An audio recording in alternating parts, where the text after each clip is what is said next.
diberkati, semoga tugas-tugas panjenengan lancar.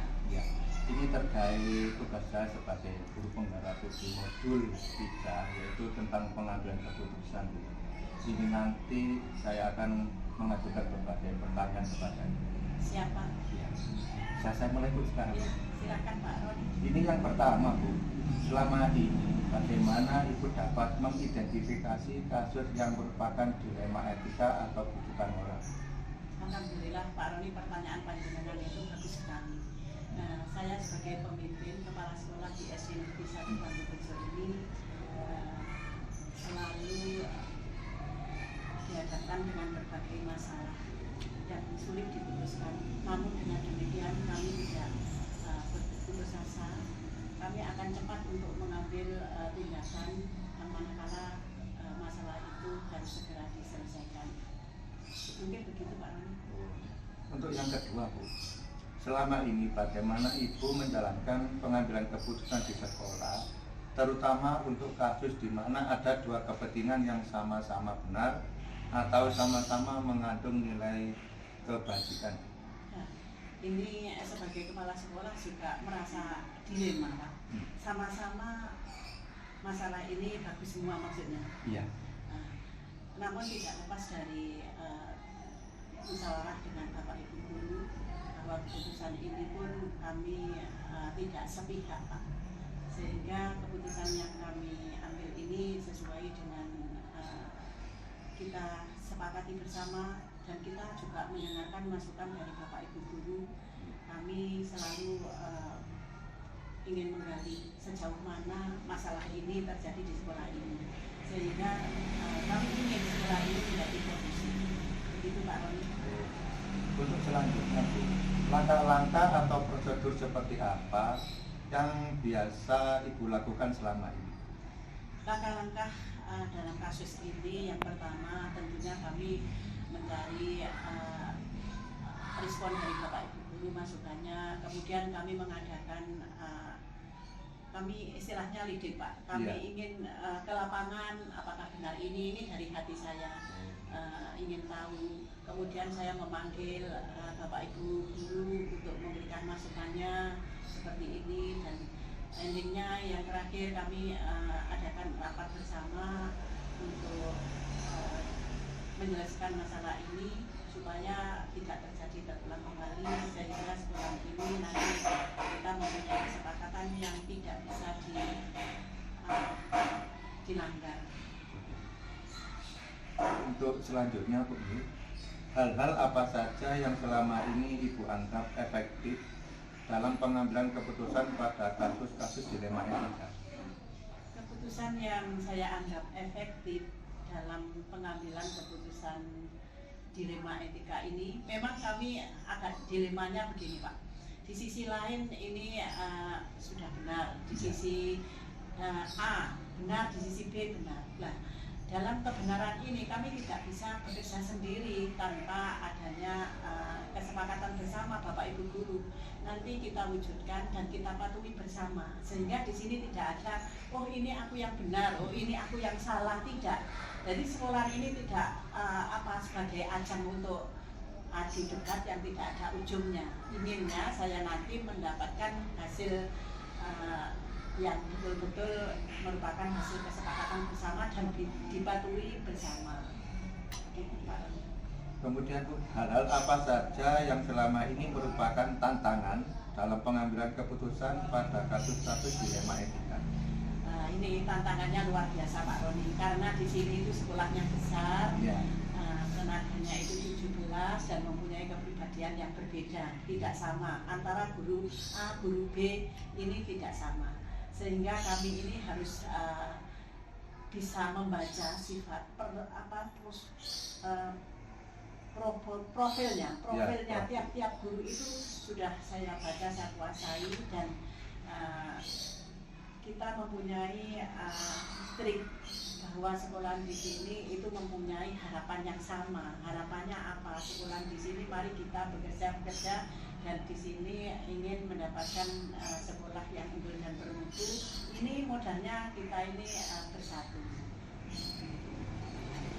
Kemudian apakah Ibu memiliki sebuah tata kelola atau jadwal tertentu dalam sebuah penyelesaian kasus dilema etika, dan apakah Ibu langsung menyelesaikan di tempat tersebut atau memiliki sebuah jadwal untuk menyelesaikannya, misalkan dalam bentuk atau prosedur seperti apa yang nanti Ibu jalankan? Nah, begini Pak Roni, selama ini saya tidak membuat jadwal khusus.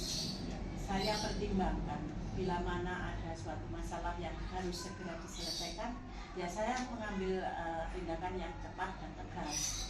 Jadi masalah itu biar tidak berlarut-larut, cepat selesai dan kita sudah ditunggu untuk bekerja. Itulah, dan mungkin juga saya menggambarkan bahwa mesti demikian dalam mengambil keputusan harus sesuai dengan prosedur yang berlaku walaupun tanpa ada jadwal.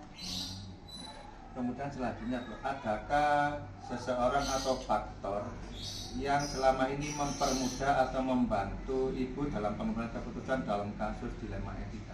Ya, utamanya Pak Roni, saya berangkat dari rumah itu otomatis ada dukungan dari keluarga. Kalau berangkat dari rumah itu keluarganya nyaman dan penuh dukungan dalam saya melaksanakan tugas sehari-hari, alhamdulillah saya bisa bekerja di sini dengan nyaman. Kemudian tidak lepas dari tim lembaga sekolah ini yang ada di dalamnya, Bapak Ibu guru, komite sekolah, kemudian Bapak Ibu wali murid. Nah, inilah yang satu-satunya mendukung kami dalam setiap kami mendapatkan suatu masalah, insya Allah akan terselesaikan dengan baik, dan utamanya komunikasi itu penting Pak Roni. Ya. Sehingga komunikasi inilah yang akan memperjelas supaya kita nanti di mana posisi kita ini, mana yang benar dan mana yang salah, dan mari kita bersama-sama untuk bisa menerima ini. Mungkin ini yang terakhir Bu. Ini dari semua hal yang telah Ibu sampaikan, pembelajaran apa yang Ibu petik dari pengalaman Ibu mengambil keputusan dalam dilema etika tersebut? Pengalaman yang saya petik dari dilema etika ini Pak Roni, yang selama ini saya bertugas di SD Negeri 1 Banyumajo, ini memang beda Pak Roni, karena saya sudah pindah-pindah dari sekolah kan. Dulunya saya karena ada di Talangaku, kemudian di Kemiri, di Pangurjo 1. Ini sekolah ini kan termasuk tengah-tengah, jumlah siswa yang 250, jumlah pendidiknya semua personalnya di sini ada 17. Jadi beda, sehingga kebiasaan yang ada di sini tidak bisa saya samakan dengan SD semula yang saya tempati. Saya harus menyesuaikan di mana di sini mayoritasnya kondisinya sekolahan, wali muridnya, komitenya, sehingga kami bisa bekerja sama untuk mewujudkan harapan kita sekolah SD Negeri 1 Pangurjo ini menjadi sekolah harapan kita, yaitu unggul dan bermutu. Mungkin ini Pak Roni yang bisa kami sampaikan. Oh iya Bu, ya terima kasih Bu atas waktunya. Semoga Ibu diberikan kesehatan. Amin. Ya, ngapunten Bu nggih. Ya, ya. Terima kasih ya, Pak Roni. Semoga lulus lancar ya. Ya, amin Bu. Ya. Semangat Pak Roni. Ya Bu, terima kasih. Assalamualaikum. Waalaikumsalam.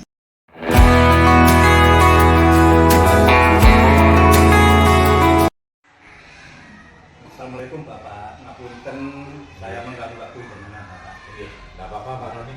Ini tadi dari rumah atau dari mana? Dari sekolah, Dari sekolah. langsung ke sini. Dari tim UKS untuk tugas saya selain TGP ini di modul 3.1 tentang pengadaan keputusan. Iya. Maaf loh Bapak, saya mengganggu. Iya, nggak apa-apa. Ya. Selama saya bisa bantu, apa yang bisa saya bantu, monggo silakan apa-apa. Iya. Begini Pak, ya, ini mungkin langsung saja ke materinya Bapak ya. Mungkin selama Bapak menjadi kepala sekolah di SDN 1 Kemiri, mungkin ada masalah yang Bapak hadapi sebagai pimpinan di sini Bapak. Masalahnya itu kira-kira yang masalah apa? Masalah siswa, masalah guru, atau masalah yang umum, atau Masalah umum, ya mungkin ini dilema dalam penyelesaian masalah gitu Pak. oh, gitu. Ya misalkan dengan ada masalah apa mungkin di sini yang paling utama ya di sini. Ya pasti ada Pak Roni ya. Mungkin kalau di sini ini salah satunya kemarin itu yang menyangkut ujian sekolah bagi anak-anak kelas 6, di mana orang tua siswa itu harus menyelesaikan BPP sampai akhir tahun pelajaran. sebagai syarat untuk mengikuti ujian.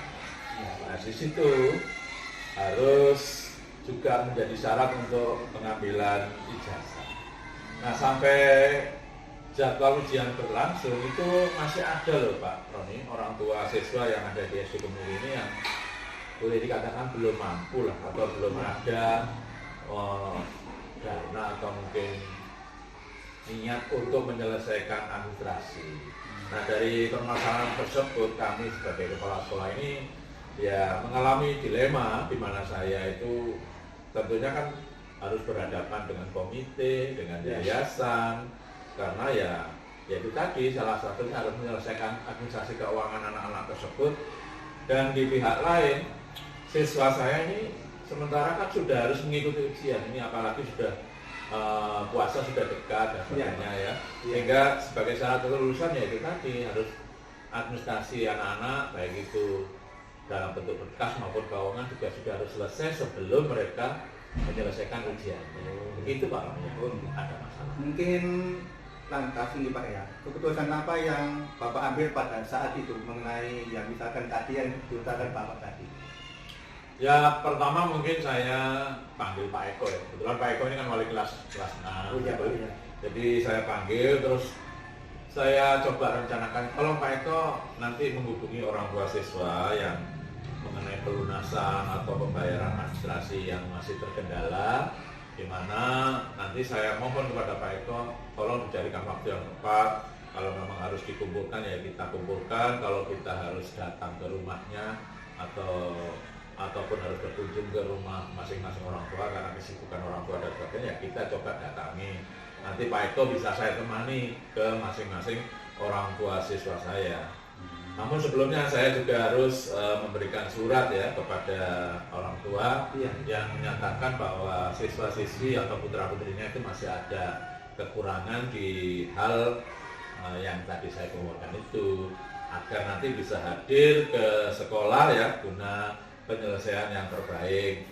Nah, di situ saya juga membuat suatu kesepakatan atau perjanjian di mana pelunasan daripada keuangan tersebut bisa kami beri waktu 1 minggu dengan pemanggilan kembali orang tua siswa. Apabila mereka masih belum membayar atau belum ada penyelesaian, kita panggil lagi. Mungkin di situ saya atur jadwal ulang untuk pelunasan atau bagaimana begitu. Dan jika siswa ini pun masih melanggar lagi dari yang kedua, maka ya terpaksa saya harus mengeluarkan peringatan yang ketiga atau perjanjian yang ketiga yang isinya siswa tetap diperbolehkan mengikuti ujian sekolah dengan syarat ijazah akan kami tahan lah, atau kami tidak boleh diambil dulu sebagai jaminan itu. Meskipun ini suatu keputusan yang berat dan juga bagaimana ya, tapi juga saya belum tahu kira-kira ini diperkenankan atau tidak, tapi itu merupakan salah satu cara saja untuk menggebrak sebetulnya. Tidak langsung tujuannya seperti itu, gitu Pak Ronda. Dari yang Bapak utarakan tadi Pak ya, menurut saya keputusan Bapak ambil apa sudah sangat produktif. Dan di modul ini Bapak yang saya pelajari itu ada 2 dilema ini Pak ya. Yang pertama yaitu dilema etika yang merupakan dilema kebenaran lawan kebenaran, dan juga bujukan moral yang merupakan kebenaran lawan kesalahan Bapak. Menurut Bapak, bagaimana Bapak dapat mengidentifikasi kasus yang Bapak hadapi, mana yang merupakan dilema etika dan mana yang merupakan bujukan moral Bapak? Iya Pak Rodi ya. Jadi yang seperti saya bilang tadi, memang keputusan itu saya ambil dengan berat hati, tentunya sudah musyawarah dengan wali kelas dan sedikit guru-guru yang lain yang ada masukan.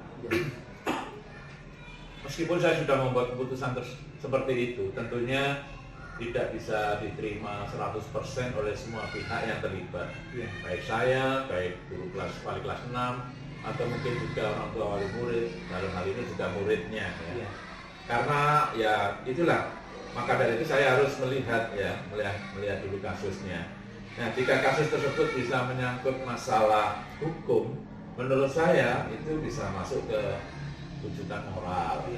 Tapi jika suatu kasus yang saya hadapi nanti misalnya memiliki pilihan yang saya anggap sama-sama benar, maka mungkin itu bisa termasuk dilema etika kalau menurut saya itu. Tapi ya tidak tahu lah kalau menurut Pak Roni bagaimana. Itu sementara mungkin pendapat saya seperti itu. Lanjut. Jadi begini Bapak, menjalankan pengadilan keputusan di sekolah, terutama untuk kasus di mana ada dua kepentingan yang sama-sama benar Bapak, atau sama-sama mengandung nilai kebajikan. Lah itu menurut Bapak itu gimana untuk cara? Biasanya kalau sama-sama benar itu saya melihat prioritas masalahnya Pak. Ini kalau tidak juga saya harus melihat siapa yang berperan atau siapa yang terlibat dalam masalah tersebut, sehingga saya bisa memilih mana yang harus saya prioritaskan. Tetapi mungkin yang bersifat umum ya mungkin saya harus mengambil keputusan berdasarkan nilai kebajikan yang harus dijunjung tinggi. Kemudian karena harus kita junjung tinggi nilai kebajikannya serta keadilan dan kejujuran, maka ini juga kita perlu mempertimbangkan aspek keadilan, kejujuran, kemanusiaan dan kebenaran yang mengikuti permasalahan tersebut. Mungkin begitu Pak. Gitu kan. Kemudian langkah-langkah atau prosedur seperti apa yang bisa Bapak lakukan selama ini Bapak? Selama ini saya sudah menerapkan kepada semua teman-teman agar setiap wali kelas itu apabila ada permasalahan di kelasnya segera untuk menyampaikan. Kalaupun itu berat kita bawa ke ranah rapat. Kalau misalnya ringan bisa diselesaikan, kita selesaikan. Tapi pada intinya mungkin saya pertama akan meminta wali kelas untuk berkomunikasi dengan wali murid mungkin ya. Nah, jika tidak ada kesepakatan maka akan saya keluarkan surat peringatan pertama seperti yang saya contohkan tadi. Kemudian ada surat peringatan kedua. Jika tidak juga menemukan solusinya ya perlu kita keluarkan surat peringatan ketiga yang merupakan surat pengeluaran bagi siswa tersebut. Tapi ini juga harus dengan pertimbangan yang sangat matang dan hati-hati nih. Sehingga apa? Sehingga jika suatu masalah tersebut dianggap cukup sulit, maka saya akan bisa menemukan solusinya sehingga saya bisa berdiskusi dengan pihak yayasan atau pihak komite atau mungkin dari dinas atau korwil pihak-pihak yang lebih tinggi dari kami sebagai atasan kami langsung. Begitu mungkin Pak Roni. Kemudian ini Pak, ada hal-hal apa saja yang selama ini Bapak anggap paling efektif dalam pengambilan keputusan pada kasus-kasus dilema etika? Untuk dilema etika ini kan karena menyangkut etika ya Pak. Iya. Jadi kita itu kadang kalau memandang etika dari berbagai sudut pandang beberapa orang itu kan berbeda-beda. Jadi tiap orang punya sudut pandang etika yang macam-macam. Tapi mungkin kalau menurut saya ya, hal yang paling efektif adalah yang penting itu adanya komunikasi yang baik antara pihak yang terlibat dalam kasus tersebut, sehingga kita bisa mendekati permasalahan tersebut dari segi apa, dari solusi apa, dari sudut pandang apa, begitu Pak. Kemudian Pak, hal-hal apa saja yang selama ini merupakan tantangan dalam pengambilan keputusan pada kasus dilema yang tadi Pak, dilema etika? Iya. Jadi tentunya banyak tantangan yang saya hadapi ya. Saya harus terlibat dengan berbagai macam tipe wali kelas, kemudian tipe wali murid, ya, kemudian tipe anak-anak dan sebagainya.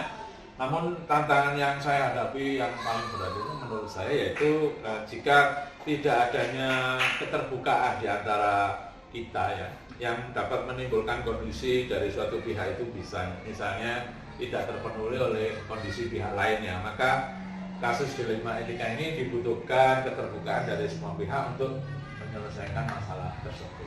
Gitu. Kemudian Bapak, apakah Bapak memiliki sebuah jadwal dalam sebuah penyelesaian kasus dilema etika? Dan apakah Bapak langsung menyelesaikan di tempat itu, kemudian memiliki sebuah jadwal untuk menyelesaikan bentuk atau prosedur seperti apa yang Bapak jalankan? Kalau jadwal khusus gitu saya tidak punya. Tergantung kalau ada permasalahan baru akan saya coba jadwalkan Pak. Nah tentunya saya sangat menghindari kalau ada permasalahan itu hanya berhubungan langsung dengan orang yang melapor misalnya atau yang mengalami kejadian tersebut. Saya inginnya harus lengkap.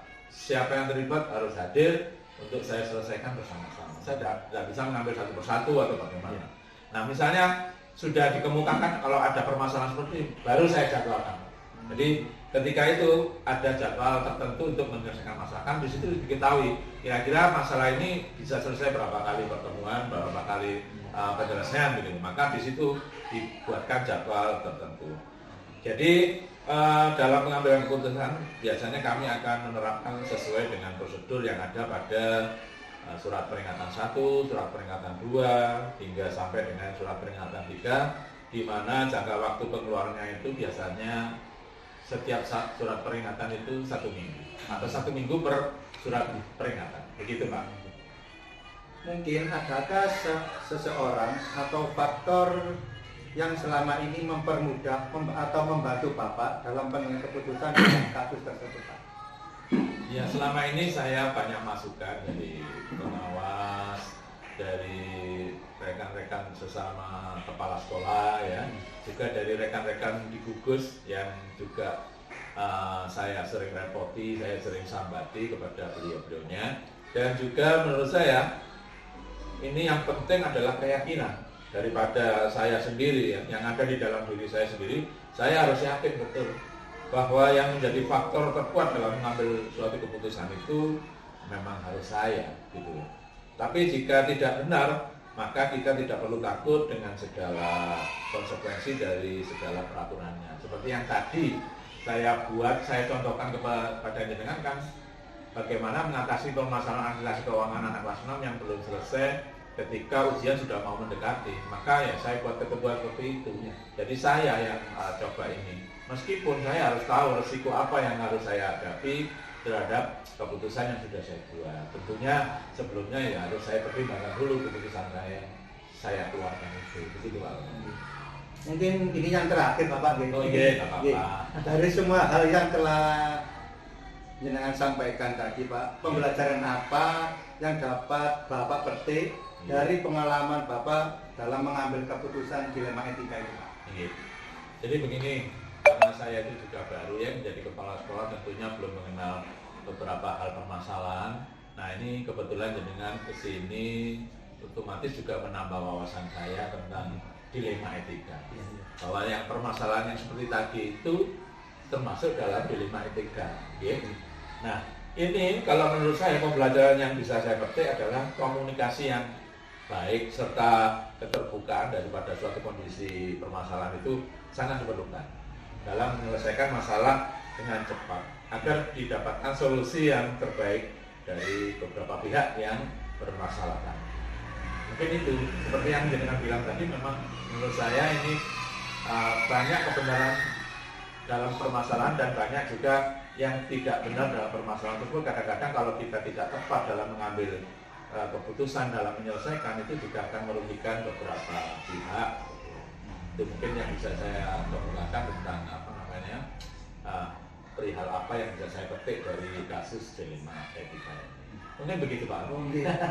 Ya mungkin cuma itu Bapak, mungkin lain waktu kita sambung lagi. Monggo silakan. Ya, Apa saja Pak Roni datang akan saya ya. terima dengan baik. Ya, terima kasih. Mudah-mudahan nanti Pak Roni juga bisa menularkan ilmunya kepada guru-guru saya di sini. Sampaikan salam saya buat kepala sekolah, juga teman-teman di lembaganya jenengan. Gitu nggih Pak. Terima kasih Pak. Betul ya. Iya, Saya ya. mohon maaf enggak disuguhi apa. Iya, ya. Ya, terima kasih Pak. Sami monggo-monggo.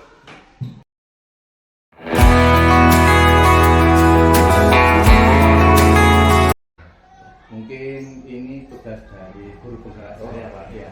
Ini di modul 3 yaitu tentang pengambilan keputusan. Mungkin nanti akan saya membuat pertanyaan kepada Bapak tentang pengambilan keputusan dari suatu masalah. Terkait apa itu Pak?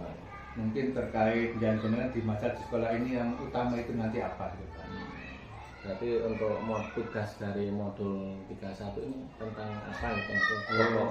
Pokoknya yaitu tentang nilai etika Pak, pengambilan keputusan. Tentang nilai kebijakan. Iya, kebijakan dilema etika. Dilema etika dan satu butuhkan moral. Iya, butuhkan moral. Ya, monggo Pak Roni yang bisa saya bantu untuk dalam kegiatan ini. Mungkin ini yang pertama Pak, pertanyaan dari saya. Selama ini bagaimana Bapak mengidentifikasi suatu kasus yang merupakan dilema etika atau bujukan moral Pak? Ya, begini Pak Tony, memang menjadi seorang pemimpin itu tidak mudah, terutama ini menjadi seorang kepala sekolah. Iya. Dan menjadi kepala sekolah itu memang ada apa ya, dilematis atau mungkin kebijakan moral, kebijakan yang harus kita lakukan gitu Pak Tony. Jadi terkait kasus-kasus yang merupakan dilema etika yang ada di sekolah dan bujukan moral, jadi bagaimana cara mengidentifikasinya? Intinya kita sebuah lembaga itu saya punya Bapak Ibu guru. Iya. Jadi intinya kami melakukan musyawarah. Inti yang satu yang utama harus kita melakukan musyawarah terlebih dahulu.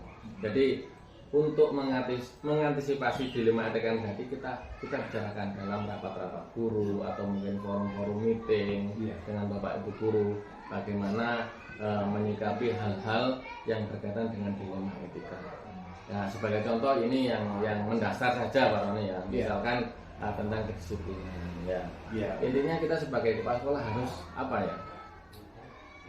Bisa memberikan contoh dulu tentang yang kita lakukan, sehingga dalam mengidentifikasi kasus-kasus yang ada, kita sebagai leader, sebagai kepala sekolah bisa memberikan contoh. Dalam musyawarah kita tunjukkan seperti itu. Mungkin itu. Jadi dan yang kedua, kita juga dalam mengidentifikasi masalah kita harus bisa mendengarkan suara-suara guru, suara-suara murid, mungkin dari sekolah, bagaimana langkah-langkah yang harus kita lakukan untuk menyikapi dilema etika atau bujukan moral tersebut. Ini yang kedua Bapak. Selama ini bagaimana Bapak menjalankan pengambilan keputusan di sekolah Bapak, terutama untuk kasus di mana ada dua kepentingan yang sama benar atau sama-sama mengandung nilai kebajikan? Ya. Memang dalam nilai kebajikan itu ada dua. Dilema etika itu kita ada benar lawan benar kalau salah ya. Jadi situasi ini di mana keduanya benar tapi bertentangan dengan diri kita. Iya. Bagaimana menyikapi dilema etika itu? Ya kita harus satu, intinya kalau ada suatu masalah tentang kedisiplinan guru, contoh terlambat, ya kita ngomong-ngomong dulu. Kenapa kok terlambat? Gitu Pak. Iya. Faktornya apa? Gitu. Kita face to face dulu dengan orang yang bersangkutan. Kalau memang itu terlambat. Memang kalau kita gimana ya, dilema etika itu benar dengan benar, tapi bertentangan dengan diri kita. Gitu. Ya kita harus ngomong-ngomong dulu gitu. Ya mungkin kalau kita awal 1 kali 2 kali tidak bermasalah. Tapi kalau memang berkali-kali kita langsung musyawarah, kita ngomongnya secara umum. Iya. Biar Bapak Ibu guru semua tahu kalau kondisinya misalkan guru tersebut sering terlambat itu faktornya ini loh, biar tidak terjadi suatu permasalahan yang ada di sekolah itu. Dan yang kedua ada memang namanya bujukan moral, itu benar lawan salah itu tadi. Ya memang kita gimana guys, seorang pemimpin itu dirasa kalau orang terlambat itu kan salah. Tapi kita sebagai pemimpin yang harus tahu apa sih faktornya membuat dia terlambat. Kalau memang lama-lama terlambat terus ya kita berita aturan yang berlaku tentang keterlambatan tersebut. Gitu Pak Roni. Mungkin itu yang bisa saya sampaikan untuk yang kedua. Kemudian langkah-langkah atau prosedur seperti apa yang Bapak lakukan selama ini? Ya yang prosedur tadi yang sudah saya sampaikan tadi ya, prosedur yang bisa saya lakukan ya. Memang ada beberapa langkah yang saya lakukan untuk mengambil keputusan ya. Jadi yang pertama adalah apa ya? Mengenali permasalahannya dulu.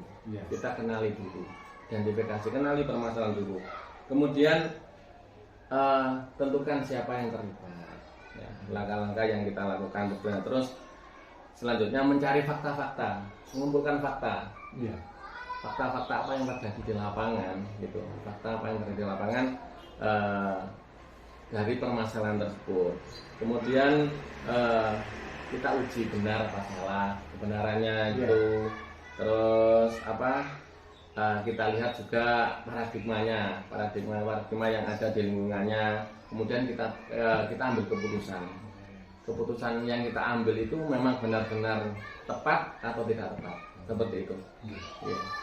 Kemudian selanjutnya Pak, hal-hal apa saja yang selama ini Bapak anggap efektif dalam pengambilan keputusan pada kasus dilema etika? Ya. Dalam pengambilan keputusan dilema etika kita sebagai pemimpin harus tegas, utamanya tegas. Tapi intinya pemimpin itu kalau kita menyelesaikan suatu masalah, intinya kita harus jadi contoh terlebih dahulu. Iya. Contohnya ya yang saya bahas ini adalah keterlambatan guru. Intinya kita sebagai pemimpin, sebagai kepala sekolah memberi contoh tidak terlambat. Apa tujuannya agar efektif? Orang itu tidak usah kita bilang, kita tidak usah ngomong, tapi melihat sosok kita tidak pernah terlambat. Misalkan seperti itu, orang-orang itu bisa menilai sendiri. Oh, saya harus bagaimana? Jadi langkahnya saya adalah memberi contoh yang utama. Setelah memberi contoh, memang kalau kita lama-lama belum bisa dilaksanakan, ya otomatis kita bisa musyawarah di dalam data meeting itu tadi Pak. Ya. Selanjutnya Bapak ya, hal apa saja yang selama ini merupakan tantangan dalam pengambilan keputusan pada kasus dilema etika? Kalau apa ya, tantangan itu yang pasti banyak tantangan kita. Ya gini loh, karena ini berhubungan dengan apa ya, nurani kita. Ya, karena dilema etika itu kadangkala kita itu rasakan gitu loh Pak Roni. Ya, tantangannya. Tetapi sebagai seorang pemimpin kita ya juga harus tegas dalam, kalau memang itu sebuah tantangan ya pasti kita harus mencari solusi untuk apa? Untuk menyelesaikan masalah itu. Gitu. Jadi tantangannya sekarang ya itu loh.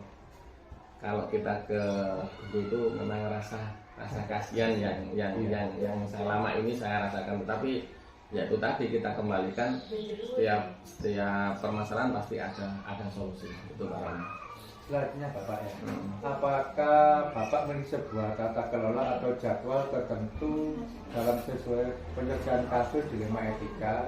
Kemudian apakah Bapak langsung menyelesaikan di tempat tersebut atau memiliki sebuah jadwal untuk menyelesaikannya? Kita lihat kalau untuk jadwal tata kelola itu kita melihat situasi.